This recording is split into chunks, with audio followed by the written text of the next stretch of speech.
Hey boys and girls, in this video I lay out my views of the US stock market, how things developed in recent years, what phase is currently unfolding, and for how long, and more importantly, what's likely to happen next year and why. First off, let's talk about the SPY, the ETF that closely tracks the S&P 500 benchmark. Earlier this year, prices fell briefly below the 2017 value area high, but they were clearly rejected not once but twice. These two lows established what would prove later on to be a critical support line.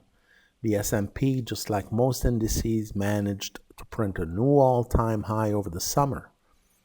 But we'll see later why this happened against a backdrop of narrowing breadth, which made that final rally unsustainable.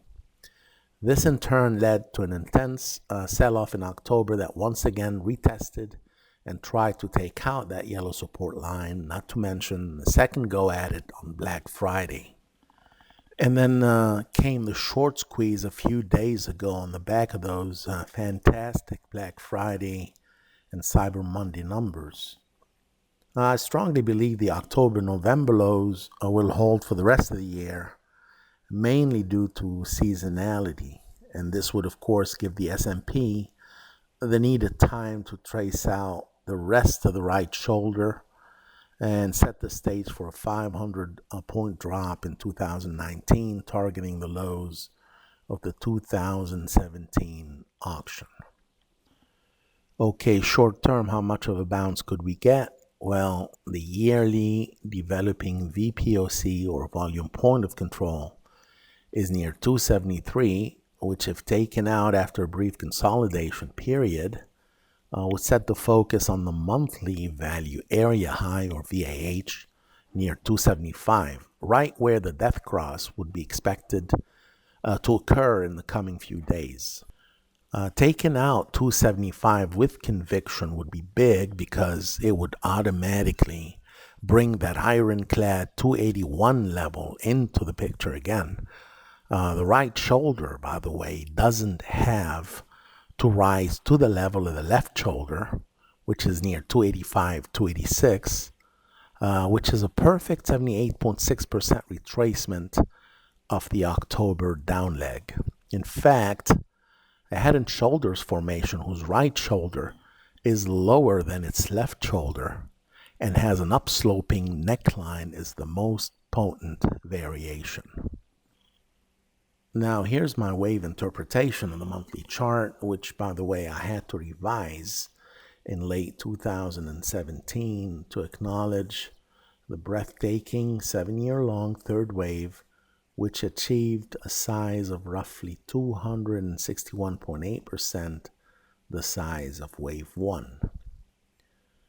Back in 2016, I was of the opinion that wave 3 ended in 2015, and that the ensuing decline from August 2015 into February 2016 was the fourth wave ahead of the fifth.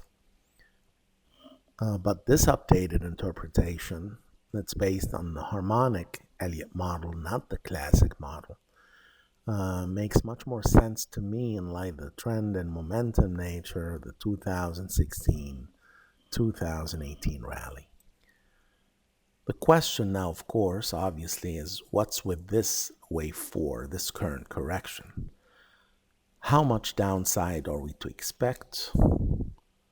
Well, based on the fact that wave 2 retraced less than 50% of wave 1, 42% to be exact, back in 2011, and taking into consideration the harmonic Elliott wave guidelines for fourth waves in general, this particular wave 4 is most likely heading down towards the 38.2% retracement level relative to wave 3. Price-wise, we're talking 22.38, give or take. That's where this long-standing gap right here is expected to get filled. What's likely to ensue afterwards would be the final fifth wave. probably targeting the mid 3000s. In fact, 3600 would be the textbook objective, but this all depends on the overall conditions. It's worth noting that VXX, the ETF that tracks VIX futures, is sporting a potential inverse head and shoulders, a bullish formation, and it's currently tracing out the right shoulder ahead of an eventual breakout. Of course, provided all I'm suggesting here is destined to play out. As far as the Nasdaq composite, applying the same sort of analysis suggests an ultimate objective of roughly 5,600 to 5,900 for this wave 4. You want to keep it simple, call it a mean reversion move to the 50-month moving average, more or less similar to the 2015-2016 correction labeled Wave B of Blue Wave 3 on this chart. What's interesting here is the Blue Wave 5 projection, which, if it were to subsequently reach the measured move of that massive cup and handle, would also bring Yellow Wave 3 to a Fibonacci milestone of 461.8%, the size of Wave 1. What is likely to happen afterwards is, of course, for a later discussion much further out in time. Let's first see how things unfold in the coming months, as this is already too forward-looking for all intents and purposes. Next, the SOX, or the Philly Semiconductor Index. Semis nowadays are, of course, the lifeblood of the modern tech-driven economy. If you recall, back in early 2016, I emphasized the importance of the semiconductors and the leading role they're poised to play in the next installment of the bull market. Again, notice the similarities between the charts of the SOX now and that of the Nasdaq composite back in 2015-2016. To the comp, the 2015-2016 correction was the handle section of the massive rounding bottom. And now in 2018 and into 2019, this correction will aim to form the handle of this rounding bottom that we've been tracking on the SOX since 2013. Per my estimations, Wave 4 should end near 1028.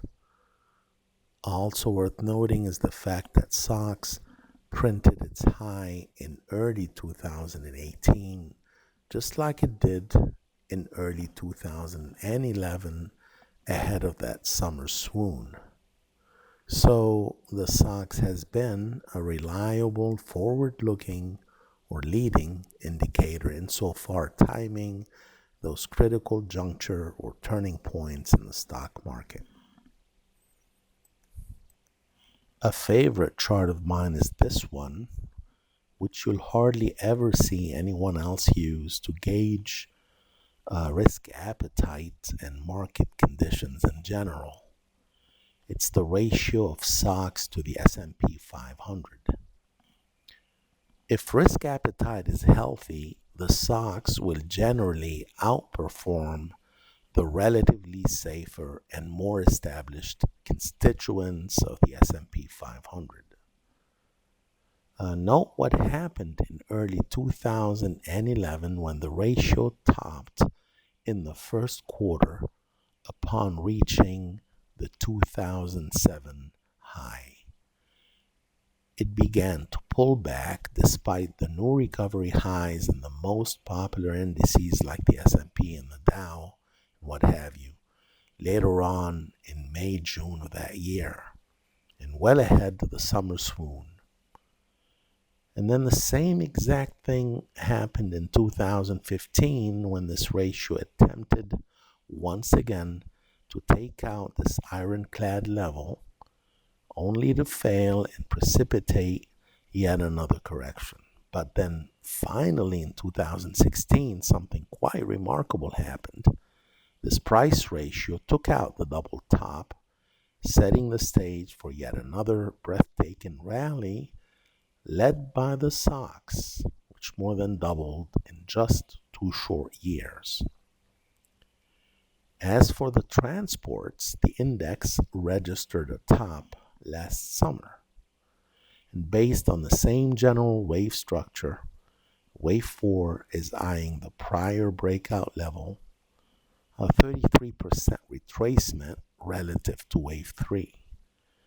You want to keep it simple again, call it a mean reversion move to the area of the 50-month moving average. Moving on to the financials, I always key off the Nasdaq banking index, symbol BANK. Here, wave 4 again is well underway, and the objective, per my estimations, is also the 33% retracement relative to wave 3, and not to exceed 38.2% as an extreme case. Now, of course, seasonality calls for a bounce of some sort in order to rejuvenate the sellers. I'd say into December 21st at the latest, which is the date monthly options are set to expire for those of you who are option savvy. As far as breadth, here's another favorite price ratio of mine that you'd be hard-pressed to see in use anywhere else. It's the ratio of the equal weighted to the capitalization weighted S&P 500. During healthy periods marked by broad participation, the equal weighted S&P actually outperforms the weighted S&P. Interestingly, notice how this ratio has been declining throughout 2017 and 2018 to reflect the steadily narrowing breadth. This green November candle, by the way, is clearly reflecting a broadening level of participation on the heels of the October sell-off.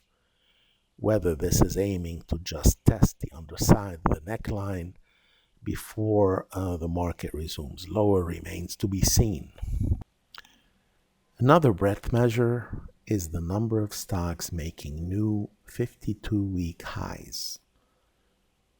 The highs in the stock market in 2015 were marked by alarmingly low levels of participation, and the same thing can be said of 2018.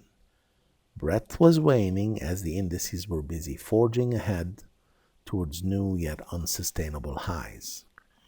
Okay, so why are stocks falling? It's mainly due to rising interest rates, which pose a threat to the economy as far as the ability of businesses and consumers to borrow. Rising interest rates lead to higher yields on short-term treasuries, such as the 2-year, which makes them that much more compelling compared to risky stocks during turbulent times. And when the 2-year starts to become competitive with the 10-year, the yield curve flattens and runs the risk of becoming inverted.